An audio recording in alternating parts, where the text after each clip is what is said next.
On to the business, just wanted to thank Hayley for her choice of music. For the cynical people who say they're too young, just to let you know, music transcends age.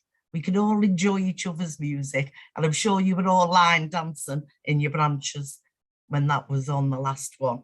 So thanks for the music introduction. We've got a lot of business on today. There are no consequentials. So if we can be disciplined and keep to 3 minutes, everyone, we'll try and get through as much business by 12 as we can. On this session, it's 22 through to 31. There is one motion that's been withdrawn, and that is motion 27. So if you can make sure you've got that off your pad. The first motion is motion 22 from Warrington Mail Centre. Paul Chadwick will be moving and Brian Kenny from Mersey Branch will be seconding. So I'm going to start the conference off now and call Paul Chadwick to move motion 22. Over to you, Paul. Thank you, Jane. Good morning as well. Thank you. Yeah, good morning. Good morning, conference. Paul Chadwick, Branch Secretary, Warrington Mail Centre Branch, moving motion to 22, the right to food. Conference recognises that we're seeing a crisis of food poverty born out of the political choices and systemic failings created over the past 4 decades, which have now reached the tipping point for so many in all our communities. The figures are devastating, and for one of the richest nations in the world, and highlight the inequality of the UK in 2021.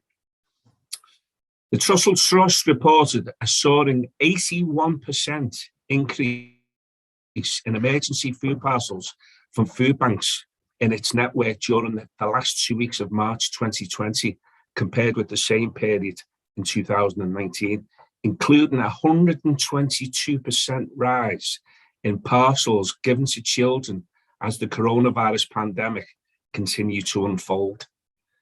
Food banks in the Trussell Trust network gave out a further 2.5 million emergency food parcels between April 2020 and March 2021, a 33% rise on the previous year.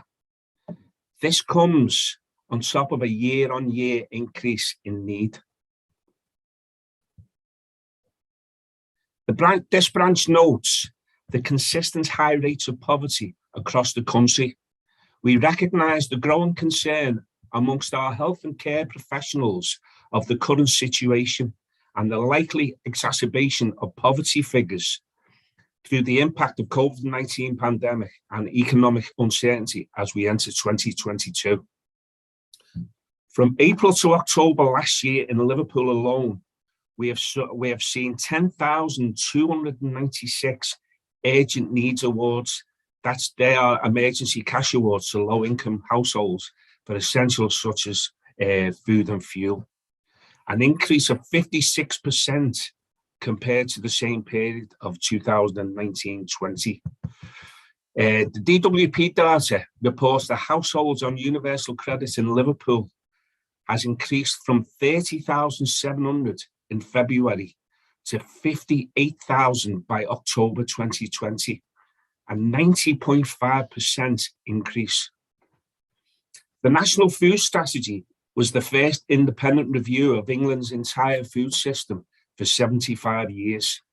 Its purpose was to set out a vision for the kind of food system we should be building for the future and a plan for how to achieve that vision. It was headed by Henry Dimbleby, and its report released in July this year fell short due to a lack of political ambition to bring systemic change to the whole of the UK. The needs for the most vulnerable in society are about to be exacerbated by the end of furlough scheme and a £20 reduction in the universal credit payments. The Right to Food campaign is arguing that the 11 million people in food poverty should be central to this strategy. Enshrining the right to food into law would clarify government obligations on food poverty and would introduce legal avenues to hold government bodies accountable for violations. Conference calls for the right to food to be incorporated into the National Food Strategy. We instruct the NEC as a matter of urgency to write to Henry Dimbleby, Chair of the National Food Strategy, to further this request, and to the UK Government to expedite this initiative. Thank you. Thanks, Paul. Seconder, Brian Kelly, Mersey Branch. Brian? Yeah, thank you, Chair. Chair You're Conference, right. Brian Kenny, Mersey Branch, to second motion 22. I think we all heard Dave Kelly's tremendous talk yesterday.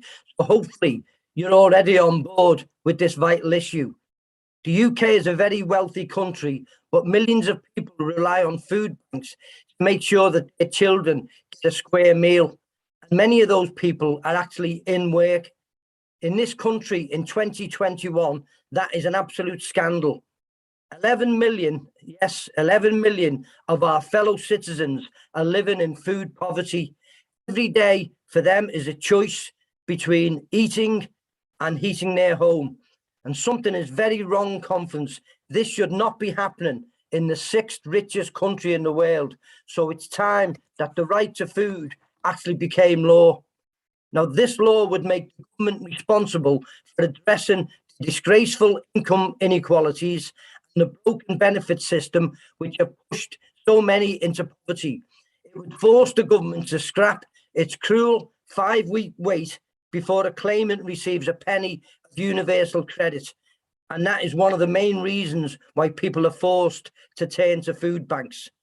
Now, much as Marcus Rashford has been a hero for the work he's done to make sure hungry children are fed during the school holidays, it really ought to be something the government has to do by law and not through public shaming. This conference should unanimously support the campaign led by the Liverpool West Derby MP, Ian Byrne, to make the right to food law. Ian launched the Right to Food campaign in November 2020 with the fans supporting Food Bank's national network, who started a petition to Parliament on the 10th of December that year. In January this year, Liverpool became the first right to food city in the UK when the City Council unanimously called for the right to food to be incorporated into the National Food Strategy, an independent review commissioned by the government into the UK's food system. Further endorsements across Liverpool followed from Everton Football Club, as well as the other club that plays in red from the same city, faith leaders, businesses, charities, and members of the public. Now, this CWU conference today should support the call for the right to food to be incorporated into the government's National Food Strategy. And this is the first independent review of England's entire food system for 75 years. It must take the opportunity to build the food system this country needs for all of its people. The review is actually set to report to the government later this year.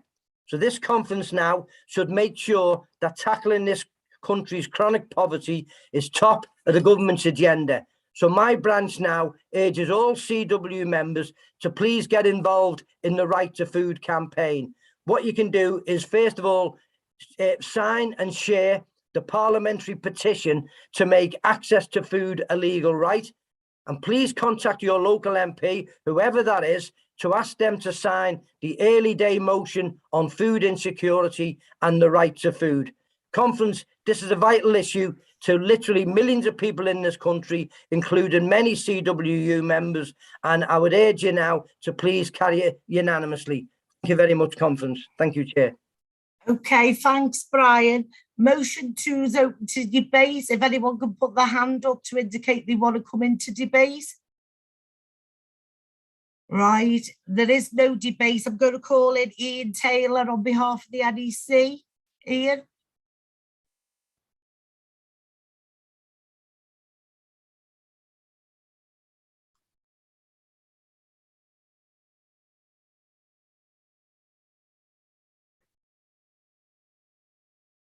Right, we're just waiting for Ian.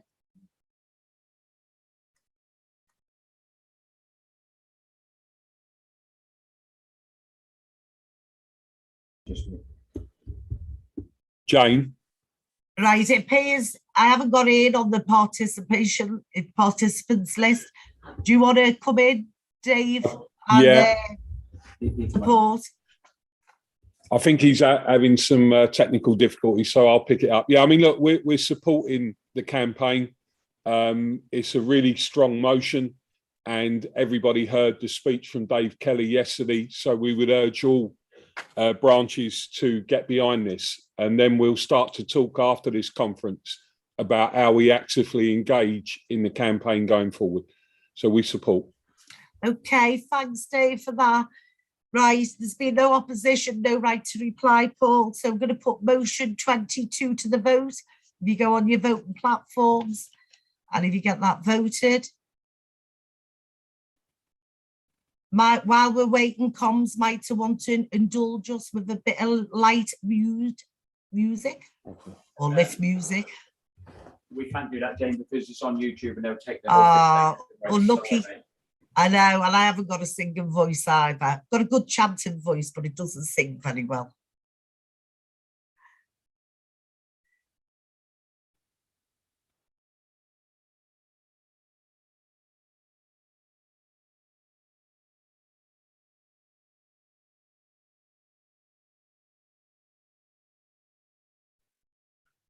Judy, you've got your hand up.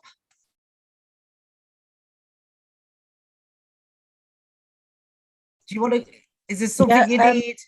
Yeah, I can sing. I can sing.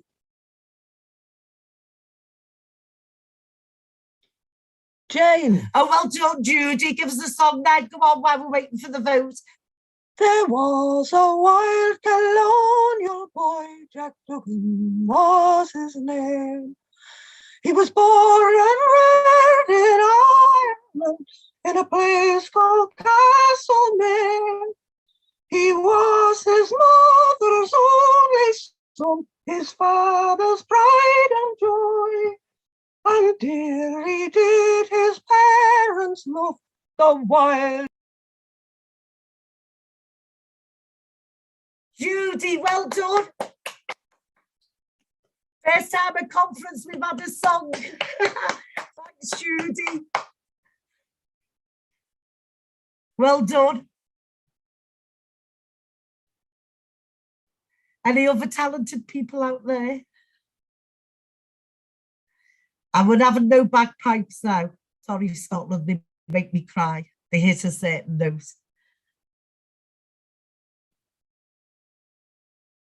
Right, make sure you've all voted, please. Thank you. We'll be moving on to motion 23.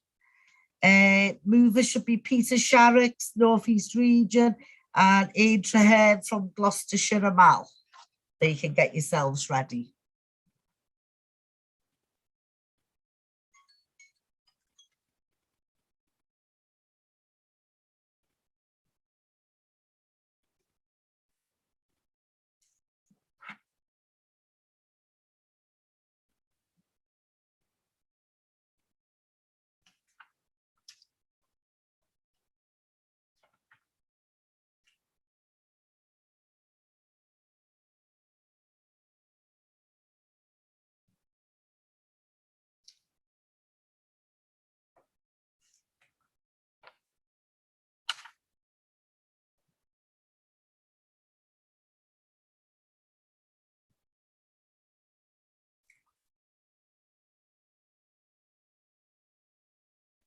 Right, no more football comments in the chat box, please, Richard.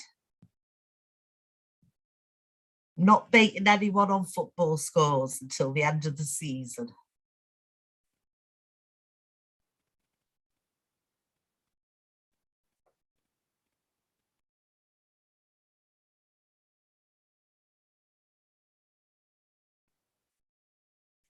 Right, I've got the ballot result. Okay, it was a total votes were 156,171 for the motion, 156,171, no votes against. So that's been carried, motion 22 unanimously. Thank you everyone for that carriage, and thanks Warrington Mail Centre for the speaker yesterday and highlighting the issue to everyone around food banks as well. Right, we're going to move on to motion 23. Peter Sharricks from the North East region to move. Over to you, Peter. Hope everyone realises that we're moving on the agenda so they're all here on time and ready to speak. Thanks, Jane. Okay, over to you, Peter. Thank you. Yeah. Chair, conference, Peter Sharricks, Disability Lead for the North East region to move motion 23 in the name of the North East region. In the UK, 1 in 5 of the population are disabled. That is somewhere in the region of 14 million with a disability. We are all aware of the person in a wheelchair who has a disability as we can see this. The belief is that real disability can be seen and that anyone who is not visibly impaired is not really disabled. Words often used to show disbelief are, "you don't look disabled." What about our members who have a hidden disability and go about their day-to-day lives without telling their friends, colleagues, or their employer? Some of these members may attempt to conceal the effects of an impairment, to fit in, or to simply maintain employment. I know from my own branch records that we have very few members registered with a disability. So without a higher number of our members identifying as disabled, the ability to start and run strong campaigns that challenge disability discrimination becomes limited. This includes the ability to organise in workplaces, improve rights for disabled people. The hidden part of invisible disabilities means there is some urgency for creating awareness and changing attitudes. Changes often start with simple conversations that encourage understanding. We need to remove the social stigma involved with members revealing an invisible disability and having colleagues, employers, and others try to be more accommodating and accepting of the unique challenges faced by members with a hidden disability. This would then help to create a more inclusive society. As someone who has a hidden disability, along with anyone at conference who also may have a hidden disability, we call upon the NEC to work with the Equality, Education and Development Department, along with our regional and national equality leads, to highlight hidden disabilities in the workplace and to support national and local campaigns around this issue. Conference, I move. Thanks, Pete. Move on to Ian Trahead to second from Gloucestershire. Amal, Ian.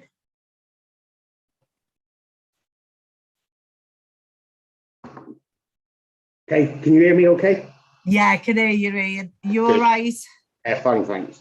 President Conference, Ian Traherne to quickly second motion 23 as it is support.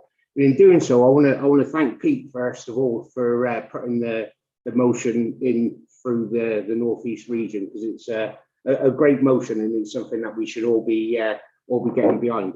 I can't be the only branch secretary and the only branch who are dealing with a lot more mental health issues within the workplace, and dealing with one at present with someone who's just been diagnosed with ADHD has been difficult, and it's been difficult for him to come to terms with, and because of the attitudes around them being labelled as disabled, and when nobody can see that he's disabled, and not only has he got the attitudes from Royal Mail, his employer, who we're dealing with at the moment, he also has to deal with his home life as well, and his work colleagues. So I'm not going to labour any more points that Pete's already raised. So I just want to say please support and send a clear message to our disabled members that we're here for them, and we're taking this serious and taking it forward. So please support. Thanks, Ian. Right, motion 23 is open to debate. If people want to raise their hand to indicate. Right, I'll bring you in order that you've appeared on the screen. Okay, so that helps. Des Gibbons, you're the first person to come into debate. Yeah, morning conference. Yeah, it's Des Gibbons, also disability lead for the Midland region. I really do welcome this prop. And it's just a small aside I'd like to add to debate around hidden disabilities. We saw a lot of it came to the fore, particularly around COVID, with people wearing the lanyard. And many people wearing a lanyard and not wearing a mask were challenged. They were challenged because they looked healthy, and they were challenged very publicly. So this is just one small aspect that I saw come to mind during COVID. Thank you, conference. Thanks, Des. Over to Kate Webster, South Wales. Morning, conference. Raising on behalf of South Wales to fully support this motion. I think highlighting these conditions and supporting a national campaign is really, really important. We're becoming more and more aware of members that have these hidden disabilities, and the business's inability to support them. It also has an impact on members who aren't necessarily having these underlying conditions, but also have dependents that they have to care for. And I think raising awareness throughout the business is a really good idea, and I think we should get behind it. Thanks, Kate. Now on to Nigel Bailey, North Anglia. Over to you, Nigel. You need to wash your mouth out with soap. We're South East Anglia, not North Anglia. Thank you very much. Well, North Anglia's on your title. Oh, I've been hijacked. I do apologise. Right, very you can't briefly. catch me out that easy, Nigel. Very quickly, really to echo what Kate has just said.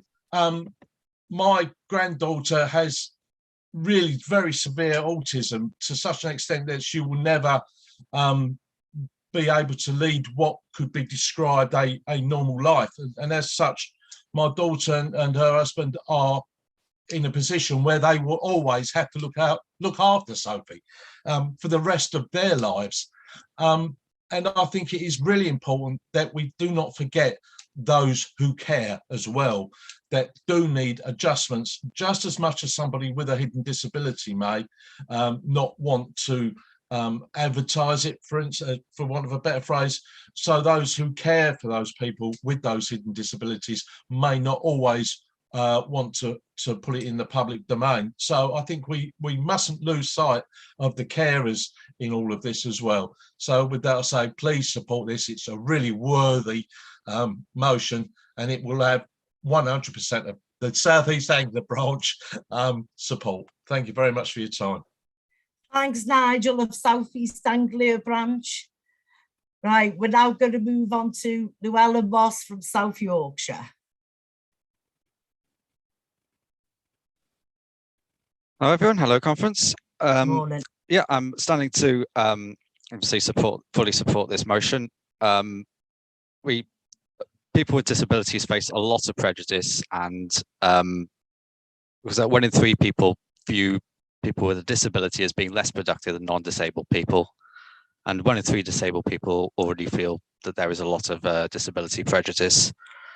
And I believe we're going to see a lot more of this coming forward with when we have more and more people suffering from long COVID and other such, and all the long-term health issues that we got after this pandemic's over. One point I'd like to raise, which I'm annoyed with myself for not putting anything more forward since last special conference, but we're looking at all these, we're looking at minority groups and how they all have an officer on a national level or on, we have that have a lead for this. We do not have a disability officer for anything. It's all lumped into equality, and I'd be curious as to why that is, and I think we need to look at that in the future. But for now, I'm not going to waffle on. I full-heartedly support this motion. Thank you. Thanks for that. Lisa Lancaster, Portsmouth, and I can't see the rest. It's a district. Morning. You're right, Lisa. Yeah, thanks. Morning. Yeah, it is Portsmouth and District branch. I just wanted to speak really briefly, if I can, about a member that I was recently representing, and she was facing conduct following a series of coaching and counselling meetings related to misdelivered items over a period of about 6 months. There was no local rep in the office, and so her disability hadn't been highlighted previously before, and the management hadn't bothered to look at her application form where it had actually stated that she did have dyslexia. and being pushed from one delivery to the next had really affected, you know, the fact that she'd misdelivered items. And we're not talking about lots of letters, just 1 or 2 in that period, but obviously each time it happened and it was reported, she was given counselling and conduct, and then she was facing conduct. So that was when I represented her.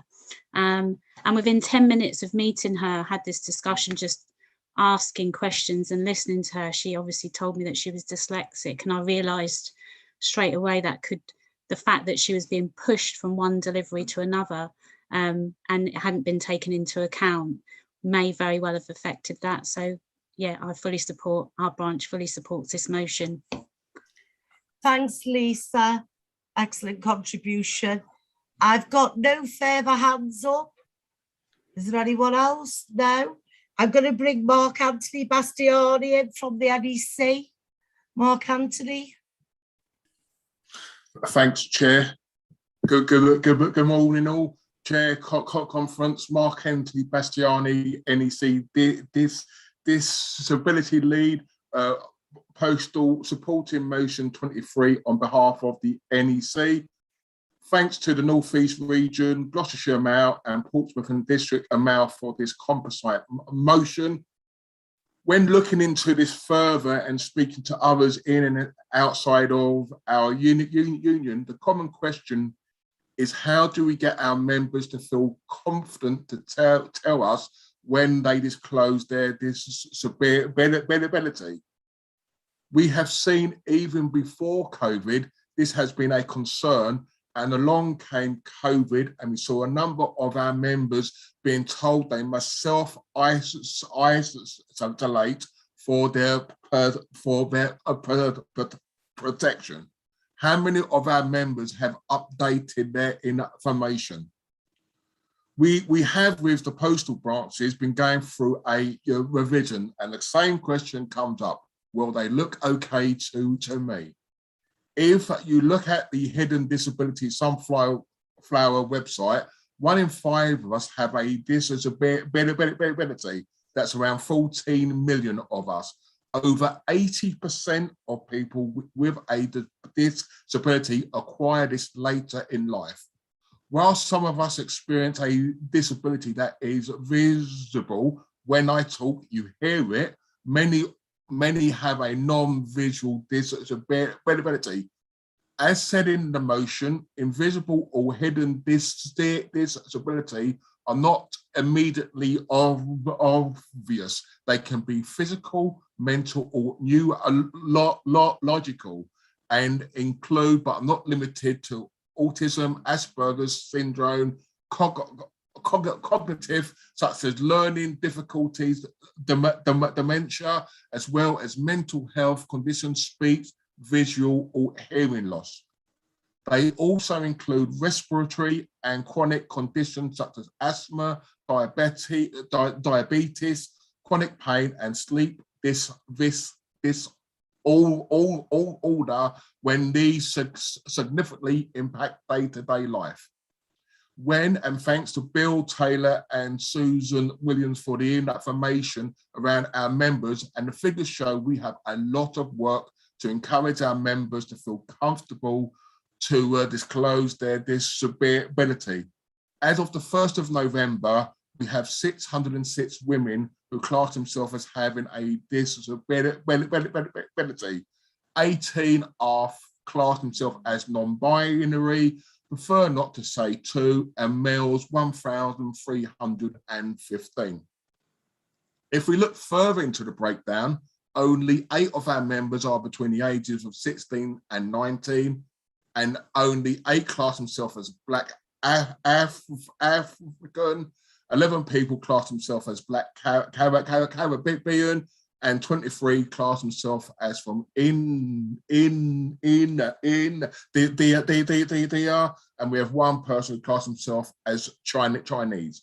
White European, other, or white UK, 1,773 in total, which makes 1,941 members who class themselves as having a disability, around out of a membership of about 193,000.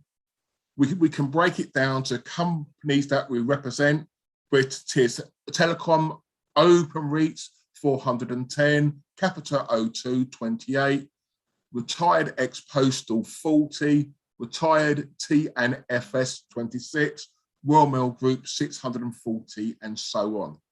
We also have figures for the reasons on disability as well. As the motion also highlights around the blue badge, which in England and Northern Ireland, there is a maximum charge of £10. In Scotland, it can cost up to £20, and in Wales, it's free. In Northern Ireland, the relevant legalisation has not yet been amended to include cognitive or hidden disabilities in the blue badge criteria. However, if you're living with a condition of this kind, it's still worth applying. Education is key for all our members, disability or non-disability. We should feel safe to report before it comes up to a disciplinary stage or being told self-isolate again. We also hear from the TUC today that the last 52 days of the year, people with a disability stop being paid. The TUC has branded today Disability Day Pay Gap. The Leonard Cheshire study finds that the vast majority, 89% of young people with a disability aged 18 to 24 years of age said that their work has been affected by the pandemic, and that 1 in 5 employers, 19%, would be less likely to employ a person with a disability than a person with. Why would you want to report? And this narrative needs to change.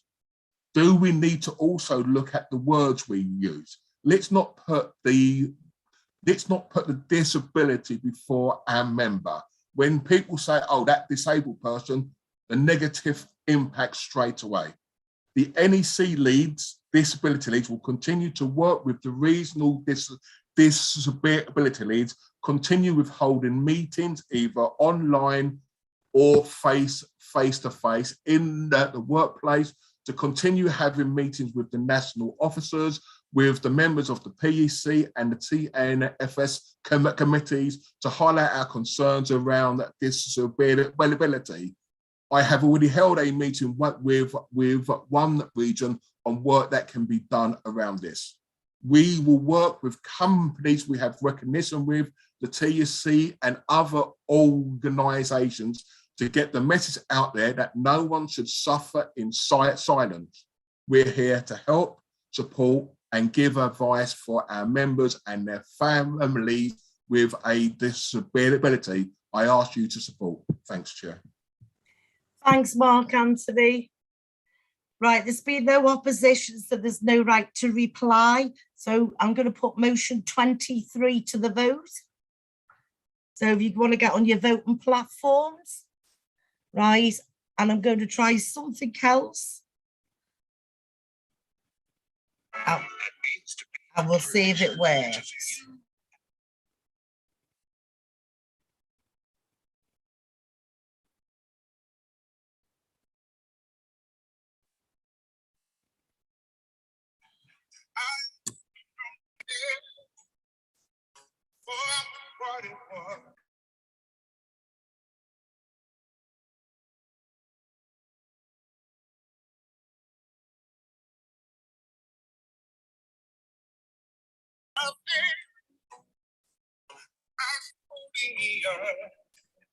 Jane, if you do that, they'll take the thing off YouTube, mate.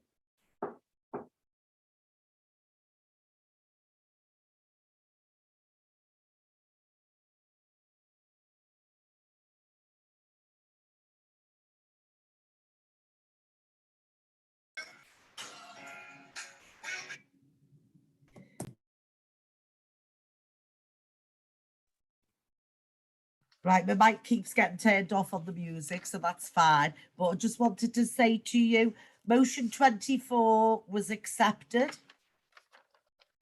Right, so the next debate will be motion 25, Tyne and Wear Clerical. And that was Rag and Bone Man Giant.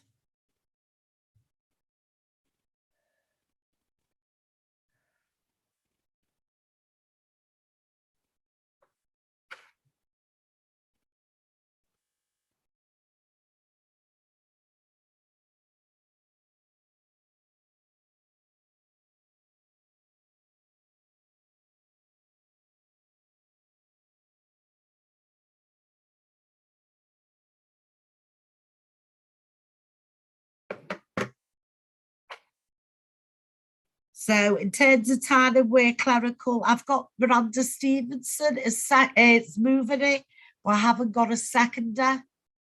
So I don't know whether if the person who seconded it will put the hand up. Guys, obviously playing music across Zoom, you get, well, it's actually paid for music, isn't it? So that's why we can't just put threads on Zoom in terms of the music.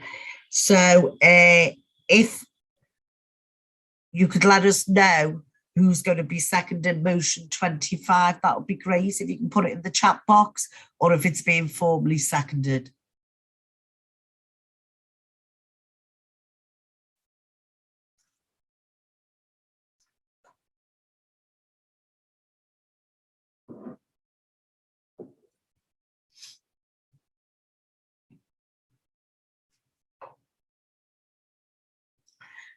Okay, thanks, Trish. It's going to be formally seconded.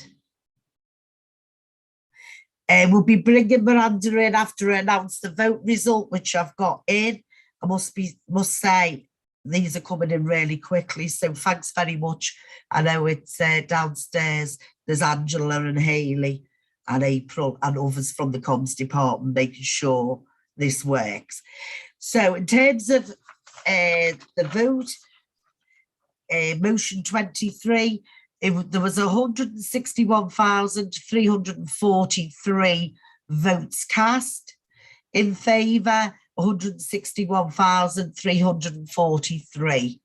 Against none. So motion 23 was carried unanimously. Okay, we're now going to move on to motion 25. Miranda, you'll get on your screen to turn your mic on. Got it, thank you. Hiya, Miranda, you're okay? Yes, I'm okay, thank you. Right, over to you.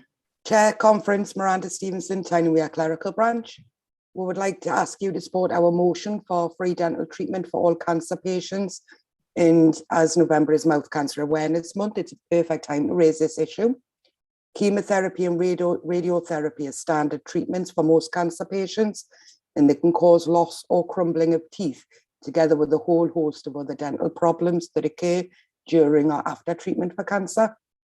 We understand that dental treatment needs very careful handling during cancer treatment, and that the work is ideally done in conjunction with the patient's oncology and hematology team. But the cost of dental work can be overwhelming, even with care on the NHS. If somebody is diagnosed with cancer, they're exempt from prescription charges for a set period, which can be renewed if side effects continue. However, for dental care, there's no financial help unless on certain benefits, and not everybody qualifies. Many cancer patients suffer a significant decrease in household income during and for a significant period after treatment is ended. This is at a time when having cancer can be all-consuming and incredibly stressful, so to have additional financial burdens can be devastating. If prescriptions charges are free for cancer patients, we think dental care should be too. Conference, think about the members of your family, the friends and the colleagues you know who have battled cancer or continue to do so. You'd want to do everything you can for them, and we believe this is something the government should be considering. Conference, please support the motion. Thanks, Miranda. The motion's formally seconded. So motion 25 is open for debate. If you want to raise your hands, if you want to come into debate. Martin Smith from Gwentymal. Morning, Martin. Morning, Jean. Morning, Conference. Just to say that my branch will wholeheartedly support this motion. Very close to my heart, as my wife is currently going through cancer treatment, and we believe this should be carried as an utmost, because dental treatment is a key part of it, along with everything else. And just to say that we will be supporting this. Okay, thanks, Martin, and good luck and best wishes to your wife as well, and to anyone else who's struggling with cancer and that. Okay, there's no more hands up, so I'm going to bring John Carson in on behalf of the NEC. Over to John Carson. Thanks very much, Jane. So I would just like to say, to thank the branch for bringing this forward and to hear the testimony there from Miranda and Martin. This is a really crucial and a really important issue, and it's a great motion. And I think it's something we really need to pay attention to. We know the effect of cancer throughout society. Cancer Research UK has obviously said that 1 in 2 people over their lifetime will get cancer. I know it's something that has personally affected me in recent times in my family. And we know that it's something that has deeply affected so many members of our CWU family. And when people, of course, are recovering or fighting cancer, it can be a long and a lonely battle. And the most important thing sometimes in recovery is having that will, that strength, that determination to carry on. Now, we know the costs of dental care, particularly in NHS England, where charges can range between £21.60, £256.60. Those recurring costs, that financial burden is something that can really labour people. And we also know the debilitating effect the bad dental health care can have on people and sap your will and struggle, even people in the best of health, never mind people most in need. So that is why it is so important that we support this motion. And of course, I am supporting it on behalf of the National Executive Council, is because we understand that healthcare is a human right and it's a human need, and it should be free for those in need and for those who especially need care, and especially our cancer patients. And I think this motion in particular pays tribute to the values of our entire CWU family, that of course we have our industrial concerns and our political concerns, but fundamentally our concerns are about human need and human dignity and human respect. And I think this motion absolutely pays tribute to those values, and I'm very privileged to support it. Thank you. Thanks, John. Right, there's been no opposition, so no right to reply. So I'm going to put 25 to the vote. So if you can get on your voting app and get voting, that'll be excellent.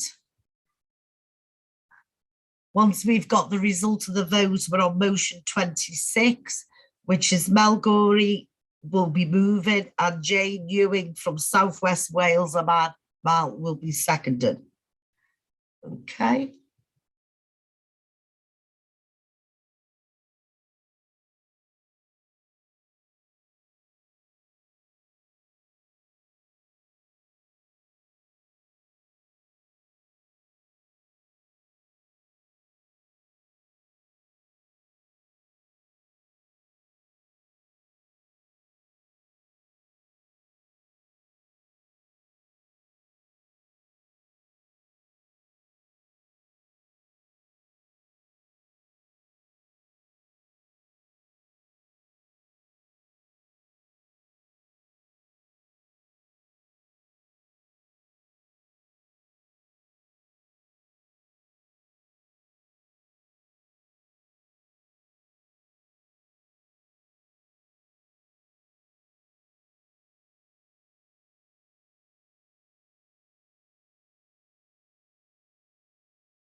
Just a reminder for anyone who joined a bit later that motion 27 in this section has been withdrawn, in case anyone's not got a note on it.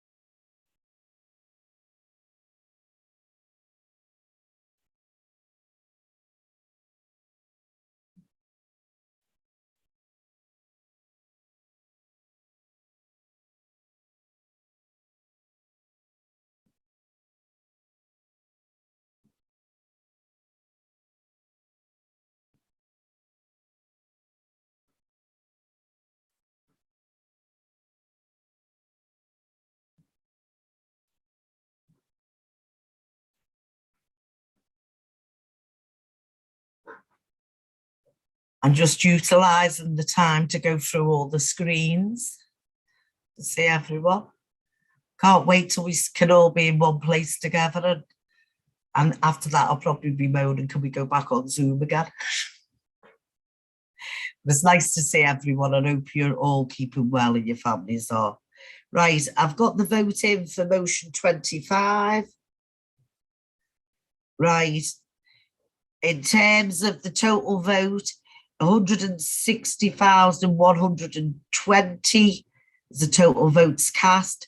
158,800 were votes for, and 1,320 were votes against. So that was carried. Right, I'm just getting messages that before we go on to the next debate, motion 26, I just need to check this. Right, I believe Jonathan Belshaw on behalf of the NEC is having difficulties getting on, technical difficulties. So I'm going to call in the mover and the seconder for motion 26. Hopefully we can sort Jonathan Belshaw out. If not, if we could be prepared for another person to be coming in on behalf of the NEC. So I'm going to call Mel Gorey to move motion 26, standing in the name of Scotland number 1. President Conference, Mel Gorey, Scotland number 1, moving motion 26. The Not Enough campaign demands better support and services for autistic people and their families across the country. The Autism Act was introduced in 2009.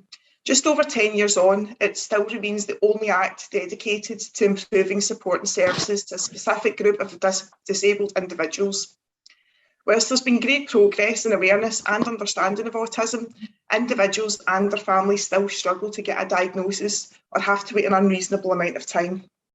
It's clear there's still much to be done.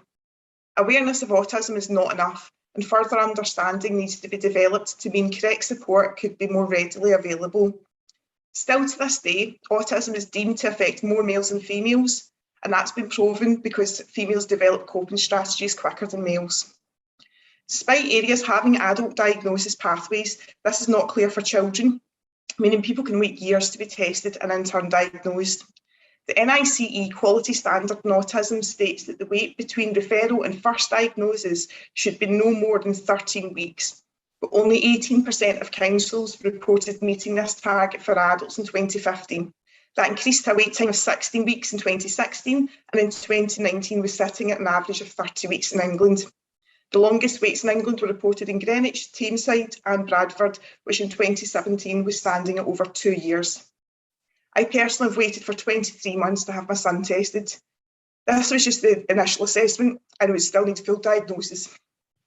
That'll be up to another 2 years. If I happened to live in Airdrie, which is the north side of Glasgow, less than half an hour's drive away, I would have the testing completed within 9 months for the initial assessment and another 9 months for full diagnosis.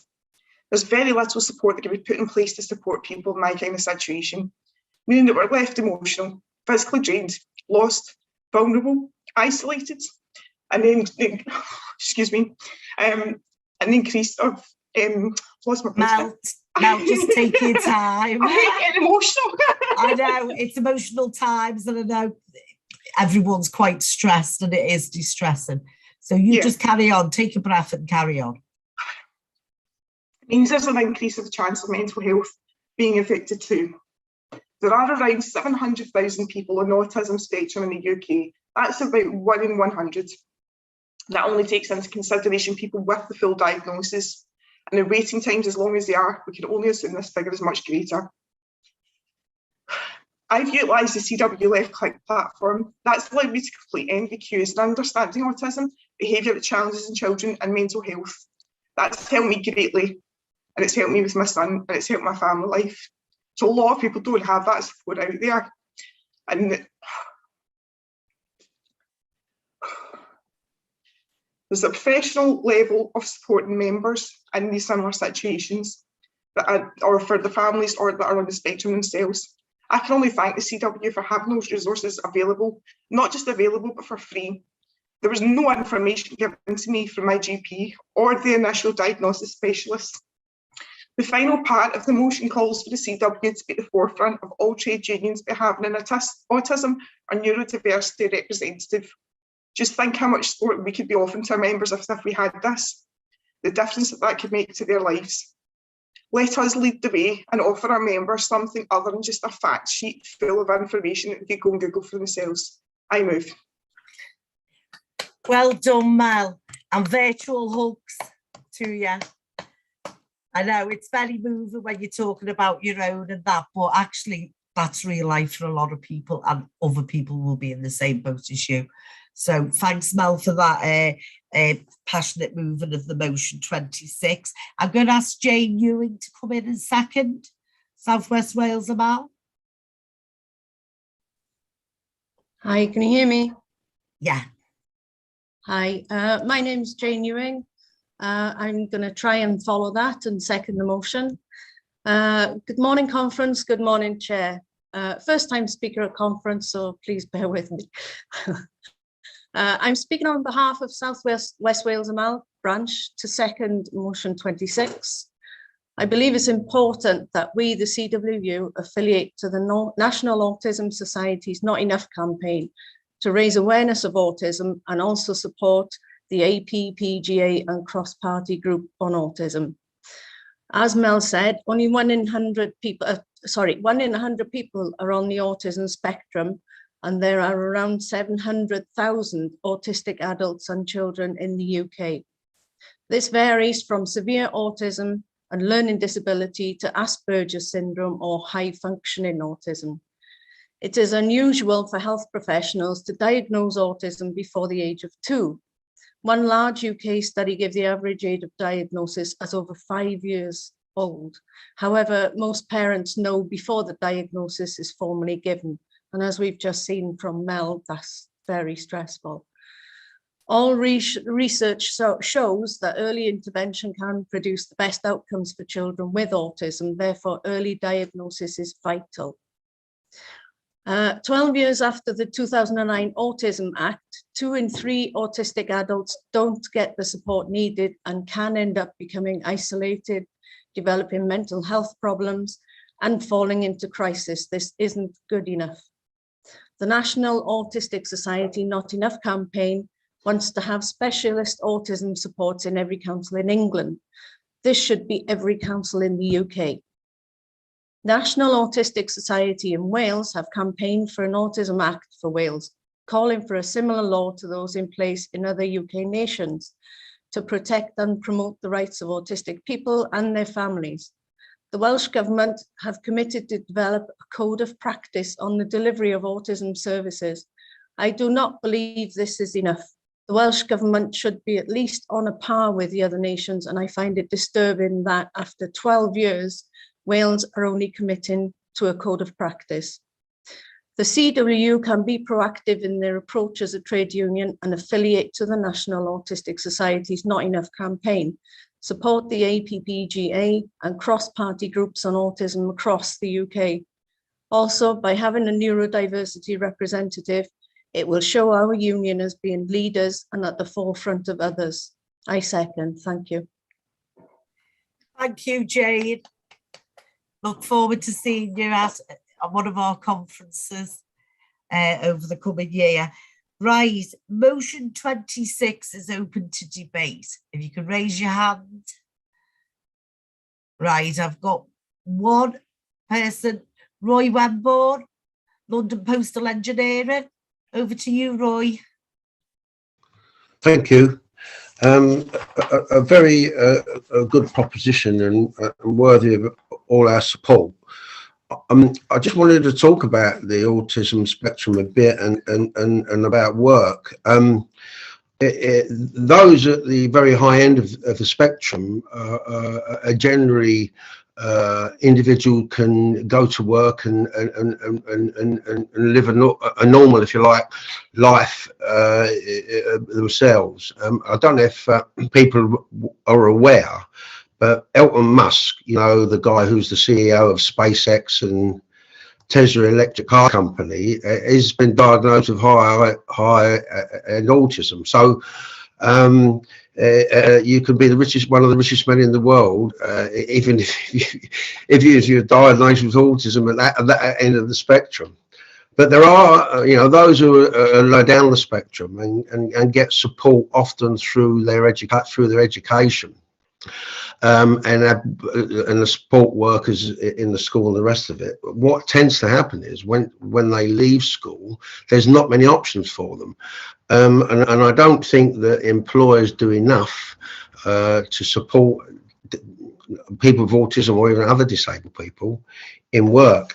And I just wanted to raise this point, because if we do get someone, an officer, perhaps to look at the idea of maybe we can have people with autism can come in, they could do a valuable job, but they might need a support worker, and they generally come funded, the support workers. So it would be something that I think could be feasibly be done, and just put that forward for some consideration, if I may. Thank you. Thanks, Roy. Right, I've got no more hands up. Right, so I'm going to bring in Jonathan Belshaw on behalf of the NEC. Over to you, Jonathan. Apparently had a power cut, and that's called not putting the money in the meter. Okay, yeah, Jonathan. New house, I don't know where the what do you call it is, so I'll sort that in a minute. But Chair Conference, Jonathan Belshaw, first time speaker on behalf of the NEC, to wholeheartedly support this motion. And conference, we thank Mel and Scotland #1 branch for bringing the motion forward, because there's been a number of high profile cases around autism in the press in recent years.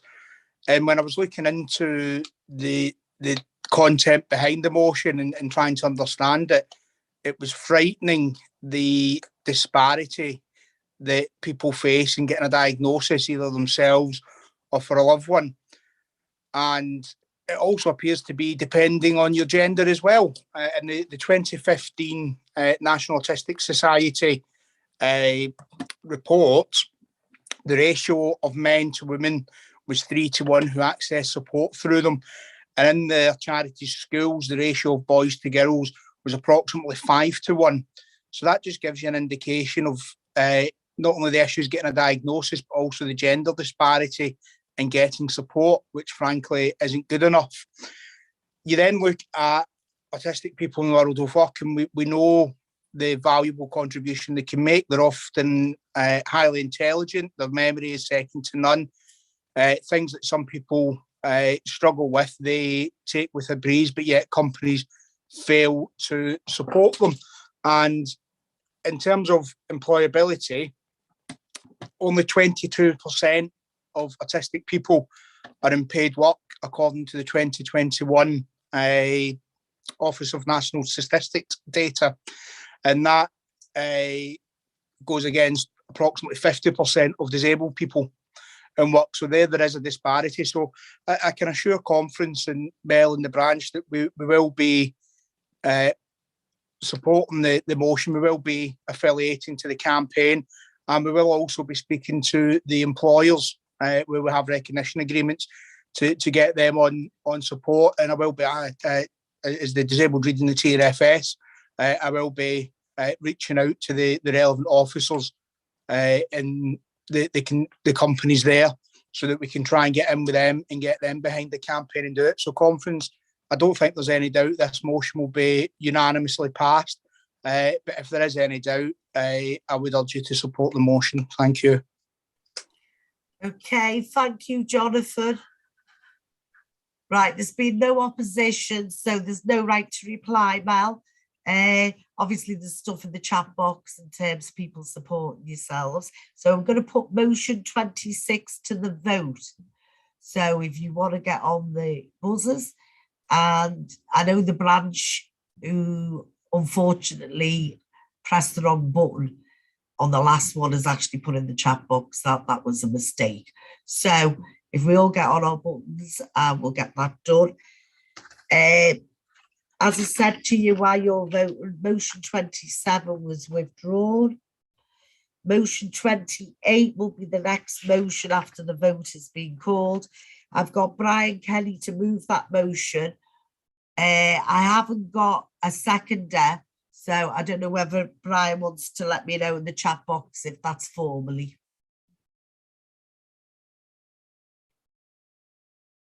And if not, if it's not formally, if the name of the speaker.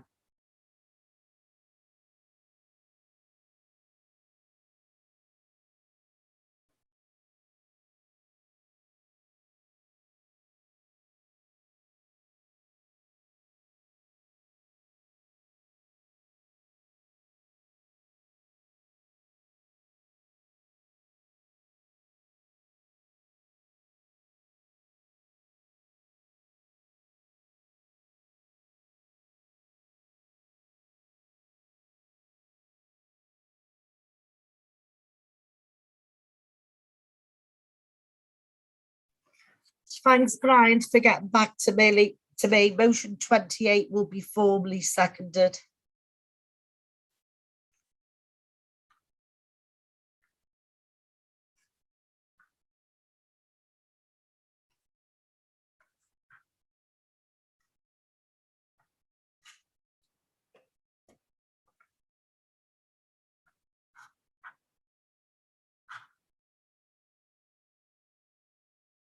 Just to say, I'm sure everyone, when we've been on GoToMeeting or Zoom calls, have had the same issues about getting on and problems. And I did actually have my electricity go off during a GoToMeeting call, and it was I haven't put any money on the meter. I had to go on emergency. But anyway, that's just life in a household when you're thinking of other things and not putting your meter cards in.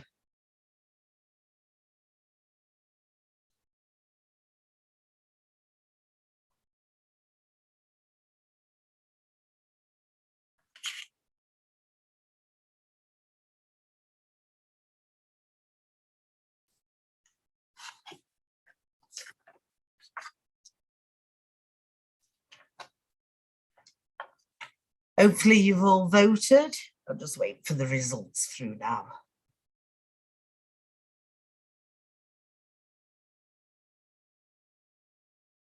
I'd obviously like to thank everyone for being disciplined. It just means we can get some policies set and get as much business carried as we can during these 2-hour sessions. I personally think they've gone well, and I think everyone's got into the spirit of it. So in terms of the vote on motion 26, right, total votes was 157,389. In favour, 157,389, and no votes against. So therefore, motion 26 has been carried unanimously. So well done, everyone. Well done, Mel. Right, as I said, motion 27 was withdrawn. We're on motion 28. Brian Kenny from Mersey to move, and it will be formally seconded. Over to you, Brian. Yeah, thanks, Jane. Chair Conference, Brian Kenny, Mersey branch, to move motion 28. After the killing of Sarah Everard and Sabina Nessa, the issue of violence against women and girls is at the forefront of many minds. Figures from across the political spectrum are putting forward proposals how to tackle the ongoing blight on our society. But one proposal in particular has re-emerged in light of the tragic events. That is to make misogyny, prejudice against women, a hate crime. So what is a hate crime? When a crime is carried out against someone such as assault, harassment, or criminal damage, it is proven that it was because of their race, religion, sexual orientation, disability, or transgender identity, it is considered a hate crime. Now, my branch believes that sex and gender should be added to that list, as misogyny is one of the root causes of violence against women. Labour MP Stella Creasy has long campaigned on this issue and presented amendments to the government's domestic abuse bill to make it law. Some police forces have already taken this on board, but only 11 out of 43 forces in the UK independently record their own misogyny, hate crime policy. Most abuse, harassment and violence doesn't get reported, as women say they don't believe it is going to be taken seriously. But in the police forces where they are already doing this, not only has it helped with detecting crime, it has also helped with confidence in the police and changing the culture in the police about how to deal with violence against women. Nottinghamshire Police was the first to introduce the policy in 2016, and university researchers have pointed to shifting attitudes as a result. So why has something not already been done about this? Boris Johnson, Prime Minister, appears to not support making misogyny a hate crime. He has said that there was, quote, abundant statute to tackle violence against women, and claimed that by, again, quote, widening the scope of what you ask the police to do will just increase the problem. Instead, he's called for police forces to focus on what he calls very real crimes. Well, I would argue that this is a very real crime, Conference. Meanwhile, the Law Commission is carrying out a wide-ranging review into hate crime to explore how to make current legislation more effective and if there should be additional protective characteristics. The Commission, which is an independent body that advises the government, has already released its initial conclusions, saying that sex or gender-based hostility should, in fact, be added to the current 5 characteristics protected in hate crime laws, but it's not yet made its official recommendations. Conference, misogyny should be made a hate crime to protect women and girls and to ensure that offenders are properly punished. And I urge this conference now to support motion 28 and give the NEC the instructions contained within the motion. Thank you, Conference. Thank you, Brian. Right, the motion's formally seconded. I'm opening motion 28 open for debate. If people want to raise their hand and come into the debate. Right, no debate. I'm going to call in Kate Hudson on behalf of the NEC, National Officer for Equality, Education and Development. Over to you, Kate. Thanks, Jane. Good morning, everyone. The issue of sexual harassment and violence against women and girls has been high on the political agenda in recent years, especially since 2017 and the Me Too movement went viral, following multiple allegations.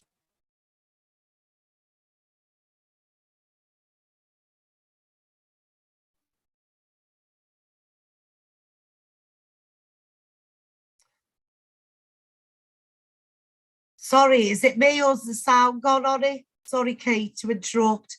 I can't hear you. I don't know. I can't hear either. Jen, right, I can't hear.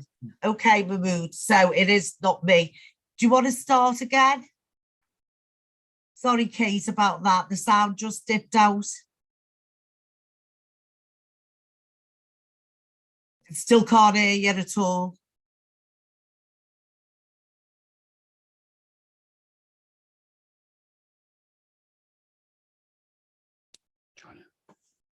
Right. Yeah. Go on, Kate. Say again. Can you hear me now? Yeah, I can hear you now, but it's not very loud, but we can hear you. Okay, I'll give it another go. Okay, thank you, Jane. Okay, start again. All right. The issue of sexual harassment and violence against women and girls has been high on the political agenda in recent years, especially since the Me Too movement went viral in 2017, following multiple allegations against Harvey Weinstein. More recently, the brutal and tragic killings of Sarah Everard and Sabina Nessa have sparked a national outcry about the threat women face in our everyday lives. How many women at this conference today have spoken to family and close friends over the past year or so? How you walk down the street holding a bunch of keys in your hand, in your pocket, how you've planned your route to get to where you want to go, and how at times you've pretended to be on the phone because it makes you feel safer when you're unsure of your surroundings or have felt threatened. How many realise for the first time that these are actions that we as women, we are doing in our everyday lives, but actions we don't truly speak about because it's something that we just do. It's something that we do to protect ourselves because of the way we feel. My husband said to me recently in one discussion, I didn't realise that you've done all that when you've been on your own. And my reply to him was what I've just said. It's just what we do to feel safe. How many people have had similar conversations with their family members over the last year or so around the normality of what we have to do? A normality that, quite frankly, is unacceptable. Anything that makes women feel unsafe, deters them from going out at a certain time of day, no matter what time of day it is unacceptable. As a union, as a CWU, we fight for women's rights and for freedoms to live in a world free from violence. And we must never be silenced. The statistics tell us that as women, we have a right to be angry.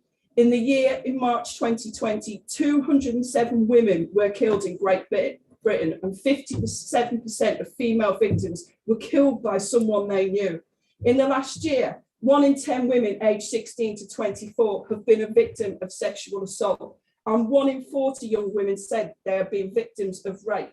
Not only do the vast majority of these sexual offences not get solved, but most sexual offences don't even get reported to the police. Why? Because they don't feel victims of rape, victims of assault, don't feel that anything will be done or that they will be believed. There are no official statistics on sexual harassment, but a recent YouGov poll for UN Women found that 7 out of 10 women have experienced some form of sexual harassment in public. We also know that sexual harassment is a problem in the workplace, as has been highlighted by the TEUC's report, Just a Bit of Banter. Over the last year, the NEC have reviewed our own approach to tackling sexual harassment in the workplace and have been looking into further support for representatives in dealing with cases with the employer. And we have also given consideration of whether the issue of sexual harassment is adequately covered within our union. This work is continuing, and there is no doubt sexual harassment and violence against women is a fundamental cultural and social problem that demands bold and effective solutions. One of these solutions has to be, as set out in this motion, to include sex and gender as a protected characteristic for hate crime.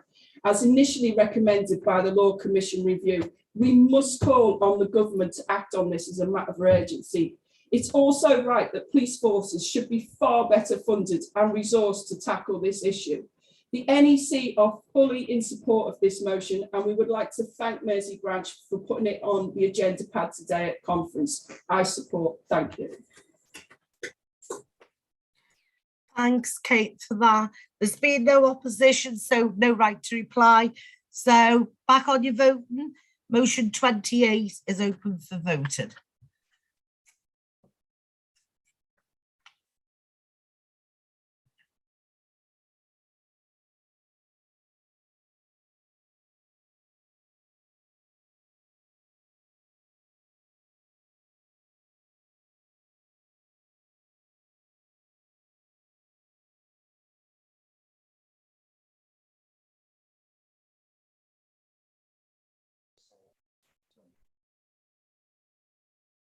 Can you hear me, Jane? Jane, can you hear me? Yeah, Tony, I can. Okay, we're just testing that mic again. It's back on now. Right, okay. Now, I was just looking to prove I was in headquarters because I know some people have been asking if I sat at home. It's like, no, I'm not. I'm in headquarters. I've got my wallpaper on and I was trying to get it off just to prove it, but now I am in headquarters. As they say on all of this, stuff happens no matter what, and it's not a problem. We just get it sorted. Okay. The next motion will be motion 29, which will be moved by Brian Irvine from Newcastle Amal and second by Mark Huggle from Newcastle Amal as well. So we'll wait for the results to come through.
Right.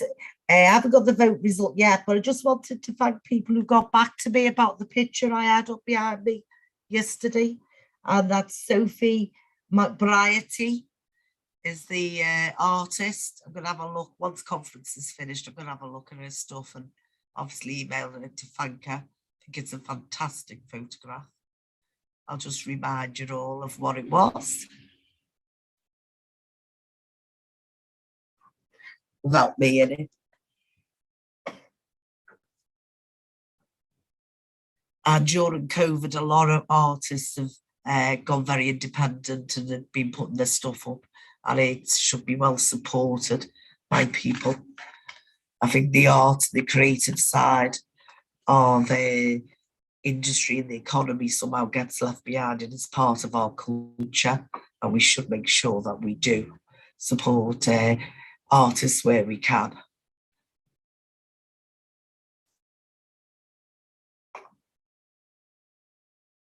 I'm going to go back to my pink fist. Right, I've got the result here. Right, total votes cast. Right, can I just say, I'm going to announce the result. But to me, it slightly doesn't make sense, right? So I'm sure it'll be corrected later. Total votes was 160,646. Of them, those who voted for the motion, 159,999, but 0% against, okay? So it is carried by a major majority, okay? And that's motion 28 that's being carried. We're now going to move on to motion 29. Standing in the name of Newcastle Amal, Brian Irvine to move.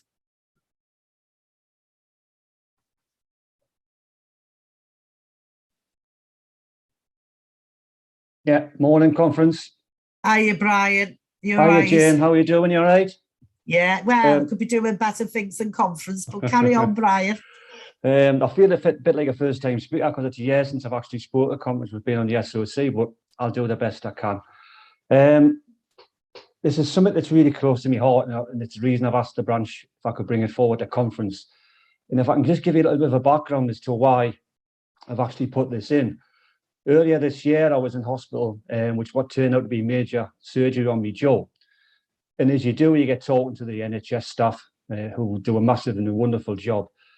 And there was one particular nurse, she was more like the fact with a hospital cat. She just seemed to never go home. And I said, look, how are you putting all these hours in? And she said, well, apart from being on your ward, Brian, she was on the domestic abuse ward as well. And I said, you've got wards for domestic abuse? And she said, well, because of COVID, where they were suffering domestic abuse, they couldn't leave the household. So they were still massively suffering from domestic abuse. So obviously they were sustaining injuries and were having to be hospitalized.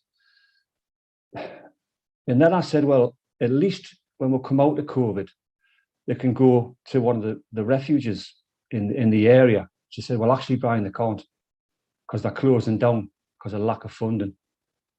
They can't get the funds from the government. They can't get the funds from anywhere. So they're shutting down. So sad. And it really is sad because they've got nowhere to go to. So what this motion's asking for is for the relevant department, and obviously it'll be the equality department within headquarters, to go to the TUC, go to the government and try and get increased funding for these places so these people can feel safe again. And I'm not asking them to do it on their own. Obviously, it would filter down to the equality strands within the branches, the regional women's leads, women's officers, the quality officers, etc., etc. And if we can get somewhere and achieve the funding so these people can feel safe again, because it's an absolute disgrace. They've got nowhere to go to. And it's really, really sad that that's happening. And just in closing, it's supported, so I said I'd be brief. I stood 27 years ago to be a union rep to protect those who couldn't protect themselves, to defend those people who couldn't defend themselves. And that's what this motion is all about. Let's get out there, let's protect and defend these people who suffer on a daily basis and have nowhere to go to. Conference, I move. Thanks, Brian. Second, Mark Huggle. Yeah, good morning, conference. Morning, Mark. Mark Hugel, Newcastle, Mal to second the motion. Conference, 2 women each week are killed in the UK by their former partner. 94% of young people who experience abuse in their early relationships are women. The North East has the highest recorded rates of domestic abuse, totaling an average of 253 incidents per day. The UN has described domestic abuse alongside COVID as a shadow pandemic, leaving people trapped at their home with no escape. Having the right advice and support could be the difference of going through the trauma of fleeing the family home without any belongings, taking your children to a safe place.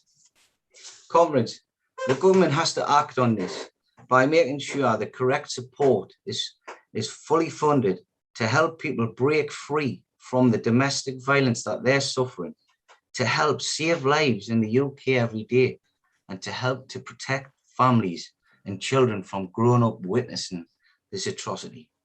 Conference, I second. Thanks, Mark. Motion 29 is open for debate. If you want to raise your hand. Right, okay, there's no debate. I'm going to call in Angela Witter on behalf of the NEC. Angela. Can you hear me? Yeah, I can hear you, Angela. Hi. You're up Good in morning. space.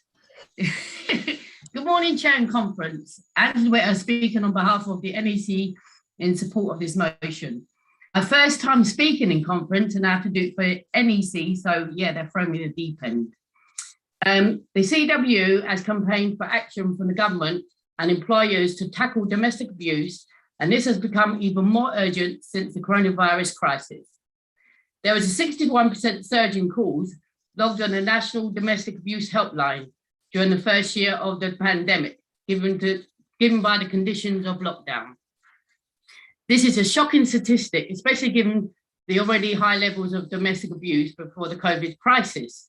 Based on official government data from 2019, the domestic abuse charity Refuge reports that almost 1 in 3 women will experience domestic violence in their lifetime, and 2 women a week are killed by a current or former partner in England and Wales alone.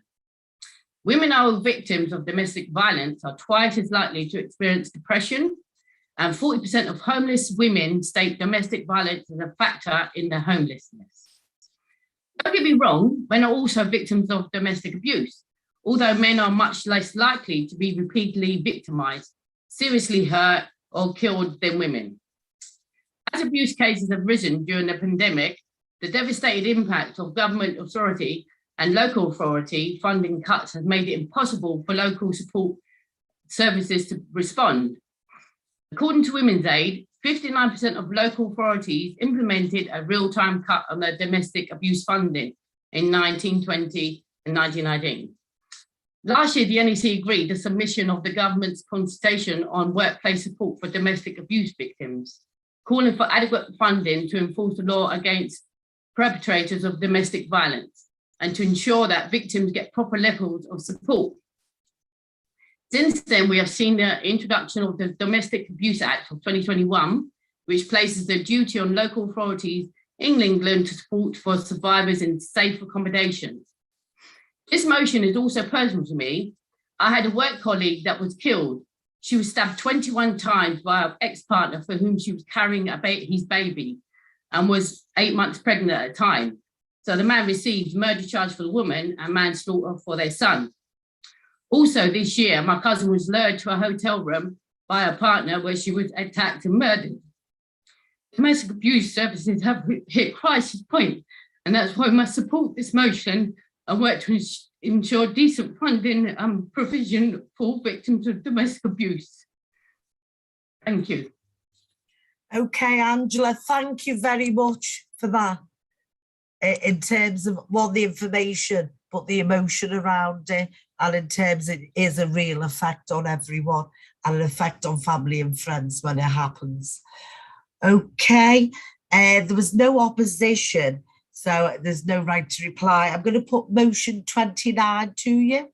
So if you get voting now, and as I say, I think you can tell from, especially at the moment, a lot of women in terms of what's gone on during COVID are struggling with stuff and in terms of everything.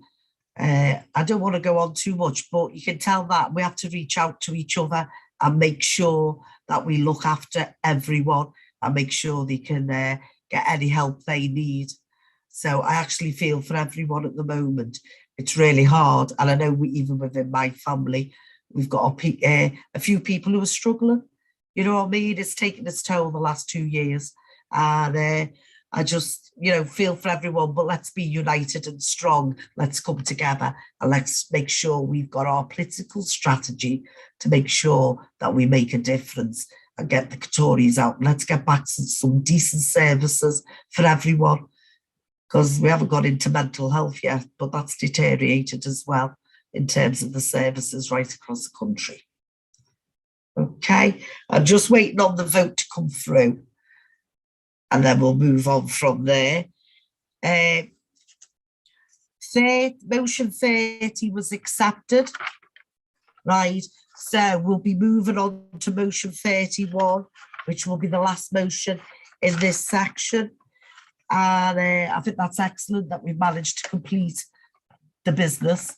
So if people can get themselves ready for motion 31, which is Billy Hunt will be speaking from Gloucestershire and Mal, and it'll be formally seconded.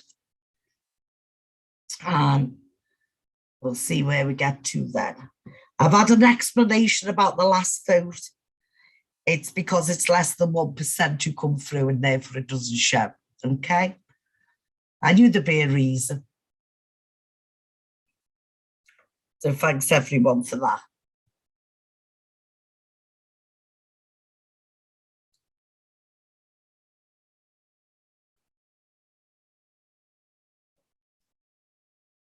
And I tell you, I'm going to change my background again today.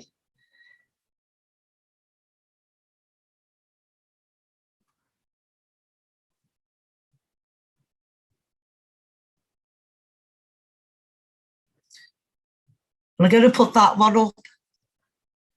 That's for everyone. That's for all the women.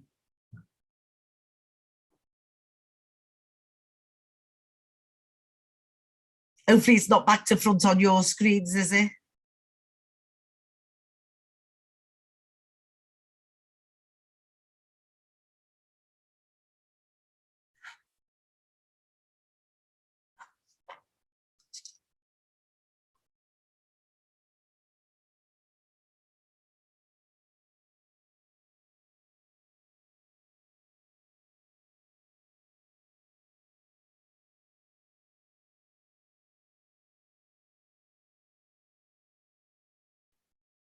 Right, I've got the vote in on motion 29. Right, total votes cast, 152,730. In terms of those votes for the motion 29, 152,730. There's no votes against, so that's carried unanimously. Thanks, everyone. Right, as I said, motion 29 is being carried. Motion 30 was accepted. We're now on motion 31 of the agenda, the last motion on this section, and it's Billy Hunt from Gloucestershire and Mal to move, and then it'll be formally seconded. Thank you, Jane. Billy Hunt, Gloucestershire and Mal, moving motion 31 regarding the Daily Mail. It's basically started when the union have obviously tweeted about the Daily Mail, boasting that they've worked with them on a CWU campaign.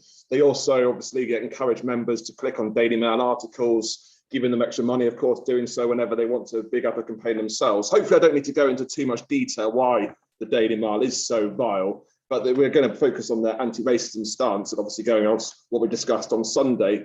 We look back to last year, the abuse Raheem Sterling got off the pitch following Following this, he pointed to the media coverage of black football players and how they put them in a bad light, which fuels racism and aggressive behaviour, he stated. He points to 2 online Daily Mail articles looking at different footballers buying multi-million pounds for their homes. One from himself when he got slaughtered for buying his mother a home. He hasn't played a Premier League game. He's not really deserving to do so. Ousted him, mentioning his wage with a huge picture of the young black player. And the article wrote in a negative tone. Whereas the headline for the white player, Phil Foden, which simply said, Manchester City star Phil Foden buys new £2 million home for his mum. Completely different attitudes between the 2 white footballers and black footballers. And he's saying that fuels fate. And it's hard to really justify any else looking into it. Tabloid newspapers, such as the Mail, have been accused of hate speech and encouraging prejudice by the European Human Rights Body. And they also called for a change to the editor's code, where the European Commission Against Racism and Intolerance has raised concerns about the hate speech in traditional media continues to be a problem. And they point to the Daily Mail for that. Of course, it's just they've also got the horrendous comments online. If you look at any article on the Daily Mail online, there's so-called moderated comments, but you'll see some vile comments just left on there for months and weeks after, really it's hateful messages wrote from people who read those articles and feel like they have got a comment on it.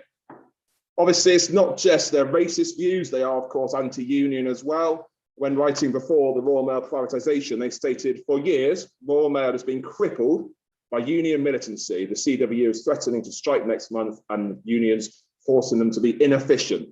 Of course, we can work with the anti-trade union views, we're used to that, but just highlighting they've got nothing similar to us. And yeah, I know they've backed a campaign or 2, which we do, but I believe we should have some morals. There's plenty of other media sources which don't have the vile content that the Daily Mail does. For obvious reasons, we shun the sun, sorry. As a union, we should do the same for the Daily Mail. On Sunday, we discussed in depth about our anti-racism campaign and back motions to support our anti-racism stance. I don't understand how we can pass and then continue to pass these motions and continue to help the Daily Mail. I don't see why we don't need to give the Daily Mail money. We're giving them money by sharing links, giving them quotes as well to help their articles or to get more readership as well. And therefore we are funding their hate. So I know the NEC are opposing the motion. I'll be interested to see why they are going to do so. But I do urge everyone to support the motion and stop funding the hate, which is the Daily Mail. I move. Thanks, Billy. It's motion 31 is formally seconded. I'm opening motion 31 up to debate. If you can raise your hand if you want to come into debate. Right, we've got Steve Watkins from Kingston area. Over to you, Steve. Yeah, I'm in full support for the motion my colleague has just put in. I've got one correction though, and he needs to get this right. It's not the Daily Mail, it's the Daily Fail. Please get it right. We do not support this paper at all. Jeremy Corbyn's campaign for Prime Minister of England was completely sabotaged by this paper with incorrect reporting on terrorism and all sorts of allegations and smears. That is the most disgusting ever I've seen in a newspaper. Even The Sun, I can't even say the words, since the Hillsborough disaster, which is the most shocking piece of journalism I've ever seen. How can any member actually support the Daily Fail? It's beyond me. I'm absolutely blown away that anyone could support the Daily Mail and the Sun.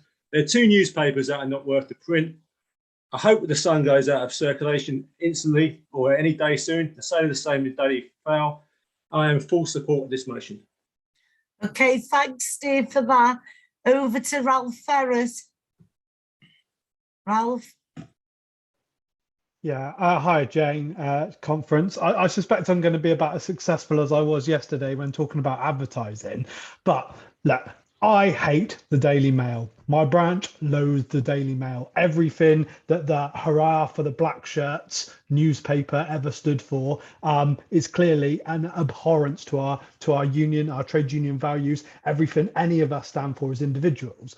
But the Daily Mail is not unique in that. We have an incredibly right-wing print media. The Daily Mail is no more particularly uniquely evil than the Daily Express or the Telegraph these days. There's very, very little of our overall print media circulation is actually of a viewpoint which is welcoming to trade unions. I mean, effectively, you've got The Guardian, which is a little bit on our side every once in a while when the wind's behind them. You've got the Daily Mirror, which, by the way, now owns the Express, an equally evil newspaper to to the Daily Mail. When we are trying to utilise the media to obtain political objectives for our members, it's really, really important that we're able to try and reach people other than people who already agree with what the trade union is trying to do.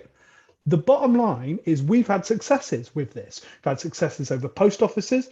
We've had successes with our dog bite campaigns. And if you did your induction training around the time that I did in the early noughties, you'll have seen a video in which we described how we did our anti-privatisation campaign under Michael Heseltine in the early 90s. The reality is, if an organisation the size of ours is seeking to meaningfully transform public opinion and the political process, particularly in times of right-wing governments, then we have to have avenues by which we can talk to people who don't already agree with us. Now, I don't like the Daily Mail. I don't like anything that they stand for. But if by utilising, or even, shall I say, using them, we're able to further the interests of our members in a way we wouldn't be able to do if we didn't do that, then I think that that's a good thing for our members, even though I find the newspaper abhorrent. The question that I guess we have to ask ourselves is, when we're doing media and political campaigning, what is the purpose of that? Are we trying to talk to ourselves and pat ourselves on the back and speak exclusively to people we already agree with? Or are we trying to change things in a way that's better for our members? If it's the latter, unfortunately, sometimes we will need to speak to some people who read the Daily Mail. It is the most widely circulated newspaper in the country, and lots of CWU members, however abhorrent we as activists find it, actually read that paper.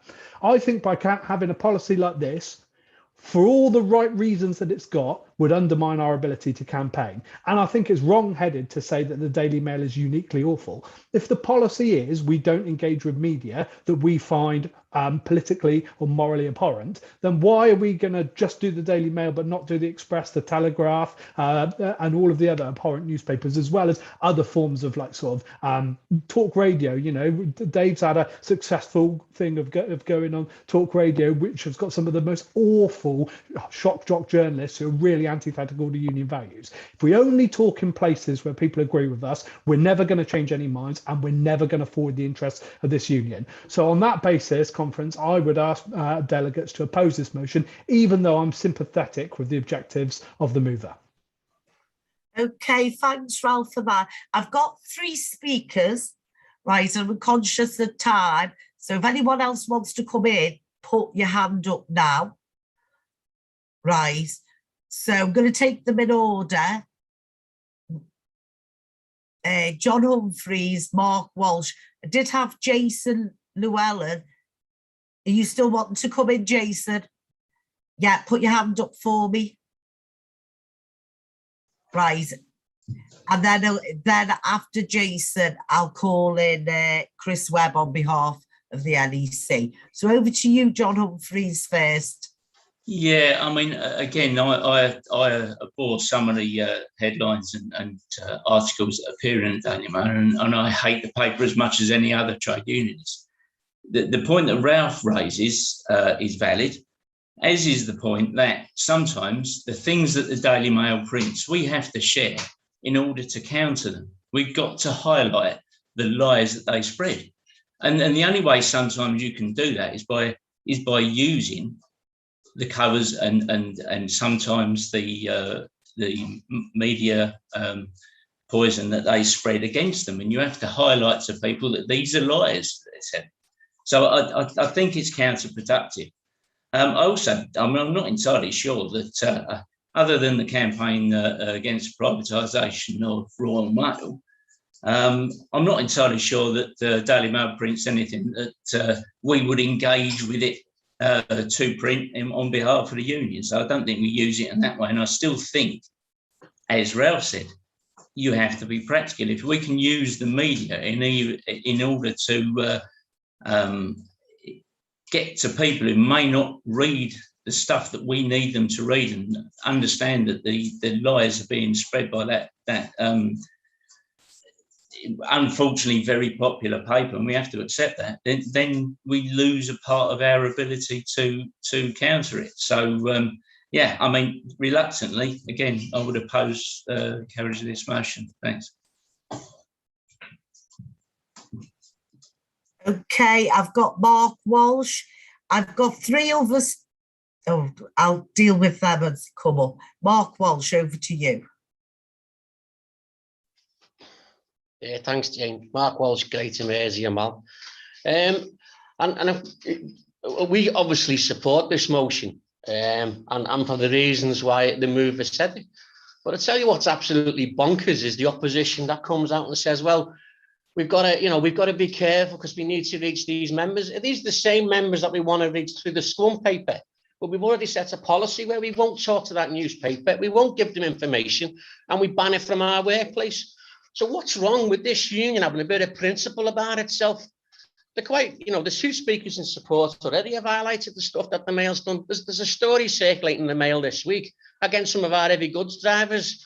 Their campaign is now getting heavy goods drivers reportedly in their paper, they're going to go after them for fiddling their hours. Now, do we want to communicate with a newspaper like this? Do we want our members to read newspapers like this? We can't stop what they read, but if we're going to have a principle on the Scum newspaper, then we believe we can move this out to other newspapers. I don't believe any newspaper that continually attacks our members and has never been a friend of the trade union movement, we should be going out of our way to communicate with. We've set a clear policy, and Dave Ward jumped on it right away when Keir Starmer wrote in that rag. We spent money putting T-shirts out that were snapped up on day one about not reporting in that Scum newspaper. So we've got a policy that works with one newspaper. Why can't we take it out another one? And to say, well, we've got to be careful because we might need to use them. Let's be absolutely clear. The Daily Mail are never, ever going to support any of our members in conflict. We support the motion. Okay, thanks, Mark. Jason Llewellyn Durham, and then I will take Sulphur and Gabriella as well. Okay, over to you, Jason. Hi, Jason Llewellyn, Branch Secretary for Durham and Mal. I'm rising to support the motion. A number of points have been raised so far, and whilst I kind of understand the sort of spirit of Ralph's objection, I think that ultimately we've passed motions at this conference that lay down our principles about how people are treated and about racism. We don't engage with the National Front. We're not in any of their papers trying to advertise. We don't engage with lots of racist organizations because they do not share our principles. And I support the motion because it outlines that principle that where there's organization or there is a paper that spout the garbage that they spout, is we don't support that and we don't engage with that. There are plenty of other publications where we can defend our members and we can oppose their views. Trying to do it in their paper just adds fuel to them. So I support the motion. I think it's an excellent motion, and I would encourage people to support this motion. Thank you. Okay, thanks, Jason. We're going over to Sulphur from Capita in Darwin. Over to you. Thanks, Jane. Yeah, just it's good that we're having a debate. We've had the 2 sides there, and it does bring up, how do we engage with people who hold views that are totally in contradiction to us, and I understand that element, but we'd call members to support this motion because it is clear that they've got an agenda, the Daily Mail and their ilk, like the Scum paper, and they are driving their agenda for the last couple of years. We've seen that throughout the last few years. So it's then giving them, it's legitimizing their cause, and it's undermining our cause by us, using them, interacting with them. In a sense, it gives them, a legitimate, and it's akin to recognizing, well, I wouldn't say the government in Afghanistan is a bit of an extreme, but I'm just saying, why are, statesmanship and why are people holding back to recognize that regime? Because they don't stand for the values that we stand for. And that's the thing with the Daily Mail. It has to be a similar approach in that, you know, when we're engaging with them, it has to be only to rebut them and not come across in any way as supporting them or endorsing their views or, sharing a podium with them. So yeah, I'd ask members to support the motion. Thanks, Jane. Thanks very much. We're going to go on to Gabriella Wilson from Brutal Financial Services. Over to you, Gabrielle.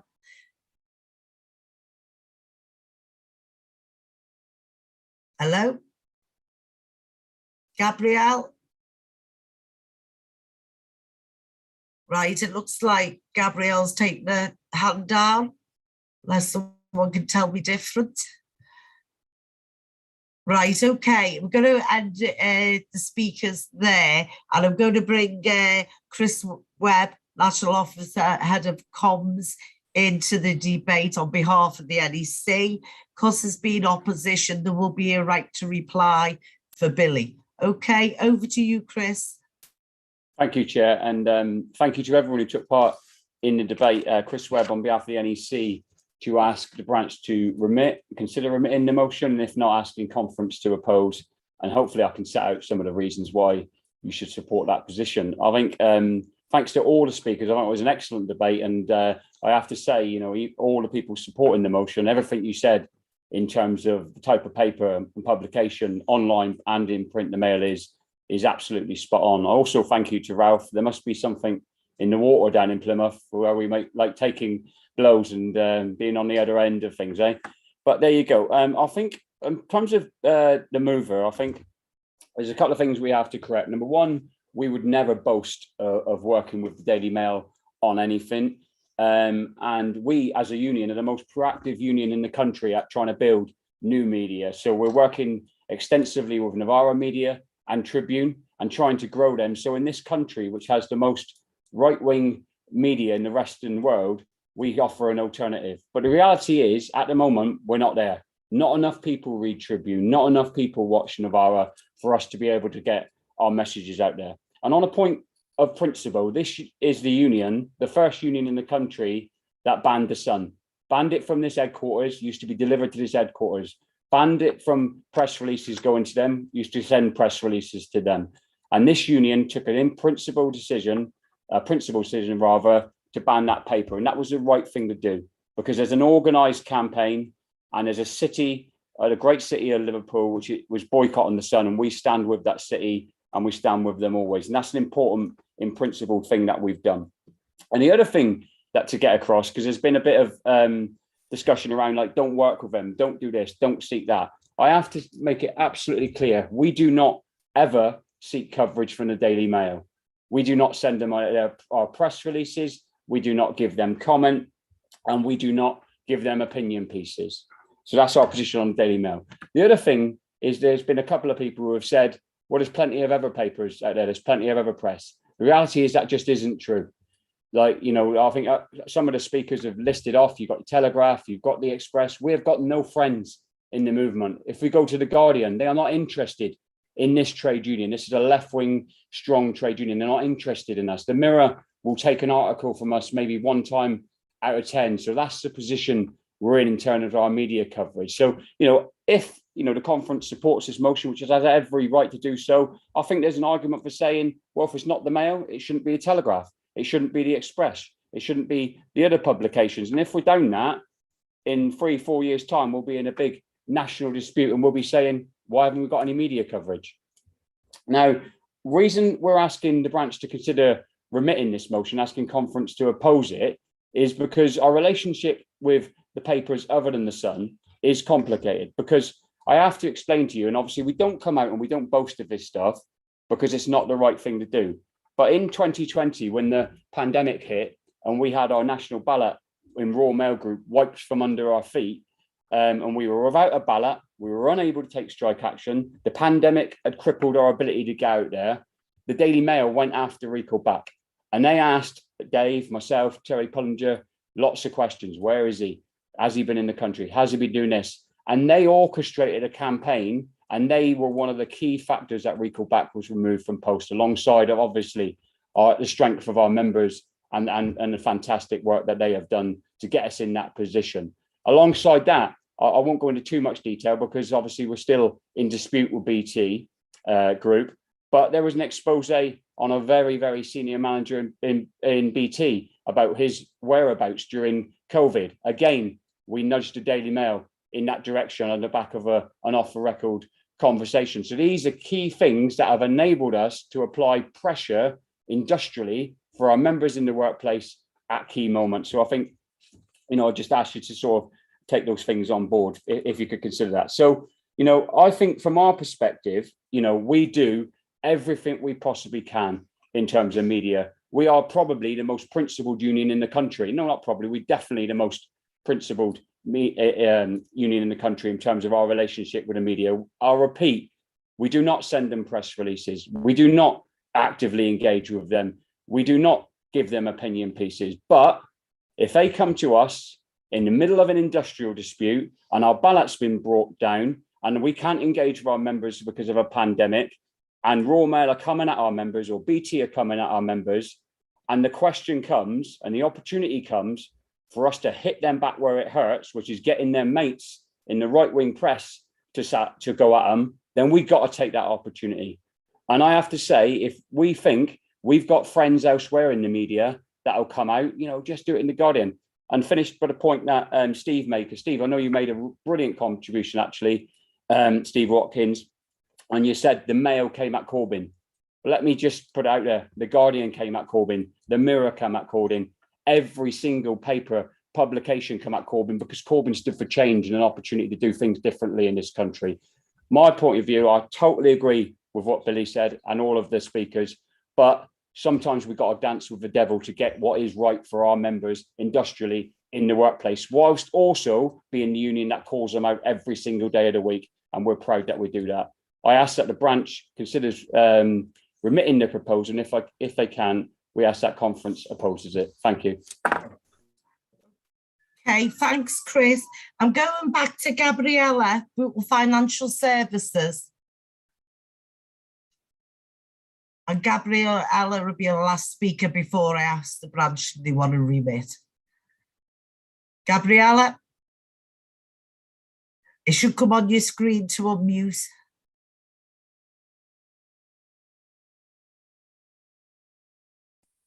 Gabriella, are you there?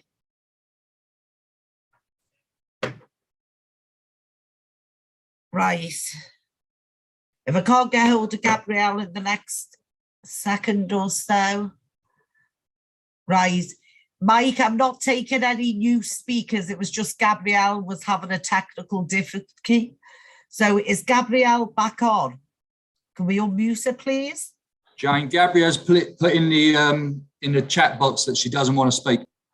No, she hasn't. She's just said it won't allow me to unmute. So there's something obviously wrong with her tech. And she had been in touch, and the background people here knew she wanted to come back in.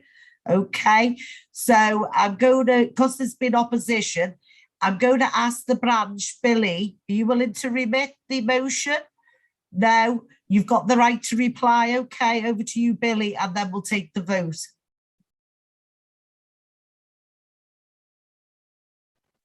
Thank you, Jane, and thanks. Yeah, so we're not remitting though. Yeah, so thank you for all the speakers. And firstly, going back to Chris Webb, few of his points, talking about never boasting with the Daily Mail. A tweet on the 21st of May 2019. I'm not sure you can see it there, but I'll read it out. I know it's going to be mirrored.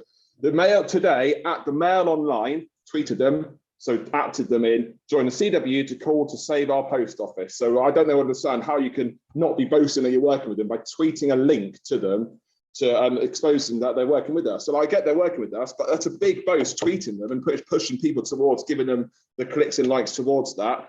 And if you don't give quotes to the Daily Mail, I don't see what is too much wrong with this motion, to be honest. Ralph speaking in opposition, obviously interesting, yesterday he was speaking against advertising in papers, yet today he's talking about we do need to work with papers, and it's not a top trump of right-wing papers, but surely there is no denying that the Daily Fail, to use the correct term earlier on, are horrid. As Mark said, thank you very much for your contribution about the Sun. If we need to engage with the masses, then do we need to reverse the policy on the Sun and work again with the Sun? And do you need to work with the papers to expose them, to screenshot an article, show them what they're doing wrong, and expose them that way. Every click that we give towards the Daily Mail is giving them money, and it's funding their campaigns, which is never a campaign in our favour. Let me give you some examples of some of their headlines to end with. Author's study of Muslim Britain reveals a no-go area for white people. Children attacked for being white, parents making families live under Taliban-like rules, and women can't leave home without permission. I'm not sure what the members and branches working in Bolton, Dewsbury and Blackburn, where they're appointed to, think of that, but it does go against our anti-racism strategy. White woman in Bradford predicts it'll be a apartheid city in 30 years' time. How Labour threw open doors to mass migration in a secret plot to make multicultural UK. 1 in 5 Britain Muslims have sympathy for jihadis. And I know we may not be full of moralists here, but we do have morals. And obviously there's been huge attacks on Meghan Markle over the last few years. And I'll give you a couple of quotes, some headlines involving her. Meghan's seed will taint the royal family. And I'll leave you with this last one. Rich and exotic DNA. Miss Markle's mother is a dreadlock African-American lady from the wrong side of the tracks. Now, I don't know how we can work with any paper who puts articles like that is, so I urge you to support the motion so we never have to work or have anything to do with this disgusting paper. So I urge everyone to support the motion. Thank you. Okay, thanks, Billy. Right, I'm going to put motion 31 to the vote. So if you can get all onto your voting platform and get that done. This will be the last motion of this section. Amazing amount of business we've been able to get through, so that's excellent. Right, normally we will go over to Dave Ward and Tony Cairns to just do a little brief chat while we're waiting for the vote to come in before the section closes. So if we could do that, that would be excellent, please, if we go over to Tony Cairns or Dave Ward. Yeah, thanks, Jane. I mean, it's just to echo the comments you've made, actually, in that the way the business is being conducted, and we've been able to get through it all this morning. But not only that, it's just the breadth, I think, of the subjects we've covered. You know, if you look at the right to food, protecting and enhancing, you know, the lifestyles of people with disabilities. You know, you look at the debates around autism, you look at the stuff around cancer patients, you know, particularly moving stories and contributions around violence against women. I think that's what shows is, if you like, the breadth of talent and reach that this union has amongst its activists. And, you know, whilst our day job, if you like, for one of a better phrase, focuses on representing our members industrially, you know, we're also that union that is able to reach out across the whole of society to engage in these type of campaigns that affect our members outside of work. And I think that's the major take we should take from this particular session is you know, the if you like, the breadth of experience and involvement that our activists have, not just in the workplace, but outside of the workplace, which are the communities that, you know, our members and their families live in. So, you know, you're right, Jane, we've done some good business here. And I think it's a testament, if you like, to how good this union really is. Okay, thanks everyone. Just to say on that last debate, and Gabrielle, obviously it's a technical issue, but the NEC speaker, we normally need to be at the end, but anyone else can come in after that speaker in terms of the standing orders. So I wasn't out of standing orders calling her in after Chris Webb. Okay, if anyone was querying or having a look at standing orders, that's where we are. So as soon as I get the result through, I'll announce it.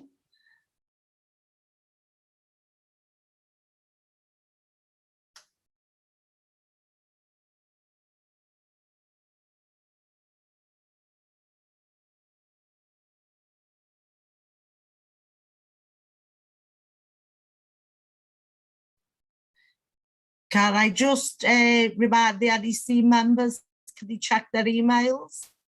Because I know you're all dialing in remotely, and just check your emails, and if you can come on to the meeting in a little bit, please do. Okay, I've got the results here. Right. Total votes was 165,641. Those for the motion, 67,972. Those against the motion, 93,686. So the motion wasn't carried. Okay. Right, there being no further business, I'm going to close this section down. See you all at 2 o'clock. Have a good dinner, whatever you're up to. See you back on live at 2 o'clock, folks, for the last section of the virtual conference. Bye, everyone. Have a good day if you're leaving us now. Bye.